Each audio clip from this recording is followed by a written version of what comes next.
আপনি কি জানেন প্রতিটি ফরজ নামাজের পর আয়াতুল কুরসি পড়লে মৃত্যু ছাড়া আর কিছুই আপনাকে জান্নাতে যেতে বাধা দিতে পারবে না? রাসূলুল্লাহ সাল্লাল্লাহু আলাইহি ওয়াসাল্লাম বলেছেন, যে ব্যক্তি প্রতি ফরজ সালাতের পর আয়াতুল কুরসি পড়বে তার জান্নাতি প্রবেশের পথে মৃত্যু ছাড়া আর কিছু বাধা থাকবে না। সুনানান নাসাই। আয়াতুল কুরসি, সূরা আল বাকারা 255।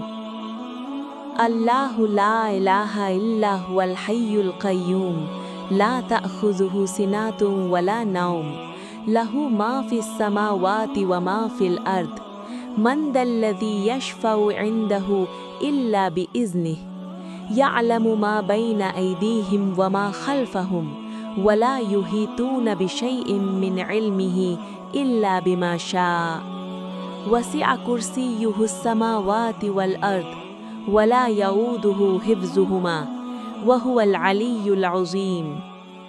বাংলা তর্জমা। আল্লাহ, তিনি ছাড়া কোনো উপাস্য নেই। তিনি চিরঞ্জীব, সর্বস্থান সংস্থাপক। তাকে তন্দ্রা ও নিদ্রা স্পর্শ করে না। আসমান ও জমিনে যা কিছু আছে সব তাঁরই। তাঁর অনুমতি ছাড়া কে আছে যে তার কাছে সুপারিশ করবে? তার সামনে ও পেছনের সব কিছু তিনি জানেন। তার জ্ঞানের কোনো কিছুই তারা আয়ত্ত করতে পারে না, তিনি যা চান তা ছাড়া। তার কুরসি আসমান ও জমিন পরিব্যাপ্ত। এ দুটির রক্ষণাবেক্ষণ তাকে ক্লান্ত করে না। তিনি সর্বোচ্চ, মহামহিম। আজ থেকেই প্রতিটি ফরজ নামাজের পর পড়া শুরু করুন। এই আমলটা সবাইকে জানিয়ে দিন।